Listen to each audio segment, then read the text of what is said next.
We have the code name for the Samsung Galaxy Fold 2, along with some positive and also negative rumors. The Huawei Mate X seems to be ready for a launch, as a hands-on video has emerged, sort of. And more details of the rumored Galaxy S10 Lite keep coming, and this time with color variant information.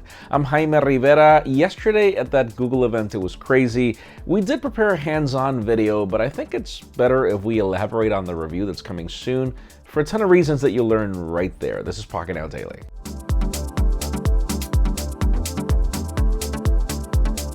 The official news today begin with deals, but I never thought that they would begin with deals for the Google Pixel 4 and Pixel 4 XL that just got announced, but that's the case. Verizon currently has these devices on a buy one get one free deal with no trade-in required. You'll get the phones and pay $33 a month for 24 months. If you port over a number to Verizon, they'll give you a $200 promo that is actually not bad at all. You can learn more about everything in the description.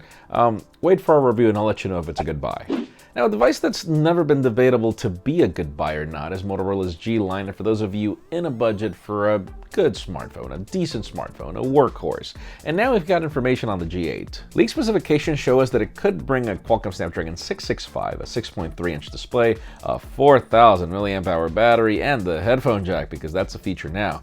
Cameras would include a 48 megapixel main sensor, there are 12 megapixel ultra-wide action cam sensor, and a 5 megapixel depth sensor and laser autofocus. So yeah, 48 megapixels coming on the Motorola G lineup is going to be insane.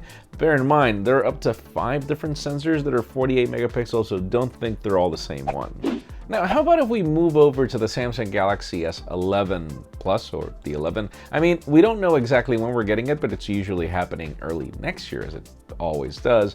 And we've already got information on certain details that we should expect. Reportedly, the device just went through an HTML5 test, and apparently it'll bring slimmer bezels. It's not guaranteed to be the S11 Plus, but the model number suggested it will have a 20:9 aspect ratio compared to the current 19:9. This doesn't mean that the phone will be tall or slim like the Xperia 1, but it could be more like the case of the OnePlus 7T, if you've noticed, where it's not that slim, but slimmer. We'll see what we get. But before we move on to more news, let's discuss the Galaxy S10 Lite, which apparently is still going to be a thing at some point, and we also hear about that Note 10 Lite. According to sources, it will be launched in 3 color variants, particularly in the case of the S10 Lite. We hear white, black, and blue. The report reassures that Samsung is working on the phone, but we're not sure when it will launch or if it's going to be limited to certain markets. We heard Europe. We assume that it could also happen in countries like India, where obviously the price tag is extremely sensitive. Whatever the case may be, stay tuned, as we'll definitely keep you posted. And how about if we move to the Huawei Mate X? Fun fact, I was in China. I had the fixed variant, the closer to launch variant in my hands. We actually prepared a video. There were issues with the footage, which is the reason why we didn't publish it, but this still continues to be one of my favorite iterations for foldable, and apparently we're getting close to finally getting it. Earlier this week, we saw some rumors that the Mate X had started mass production. Now we see a full unboxing video on YouTube, which adds to a possible October launch date. We see it in a large box, and it comes with a very slick sleeve to carry it around.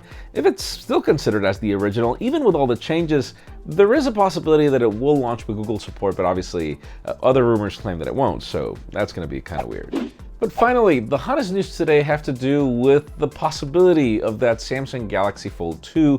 We get more details, some of them good, some of them bad. I'm really looking forward to it. I've been using the Galaxy Fold for a bit. Expect our full review coming soon.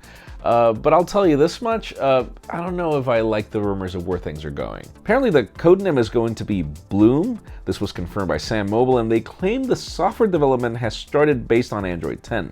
The report also claims that they might move on to an 8-inch display, which means that it'll be less likely to be a clamshell phone, retain the same form factor, but also bring a larger display on the outside.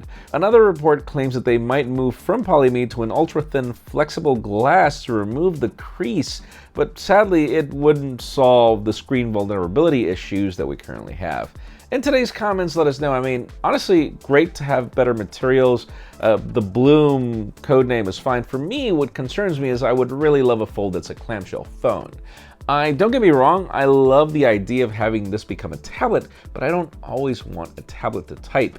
or unless they figured out a larger display at the outside. I don't know. Let us know in the comments down below, how would you prefer that next Galaxy Fold 2 to be? Friends, again, if you want to get the news earlier, follow us on Pocketnow.com and subscribe to our channel for more videos like this one. Also, follow us on social media as our extended coverage happens on Instagram, and follow me on my personal handles to see what I do with these phones. Please give this video a thumbs up if you like what you saw. I'm Jaime Rivera. Thanks so much for watching. We'll see you tomorrow.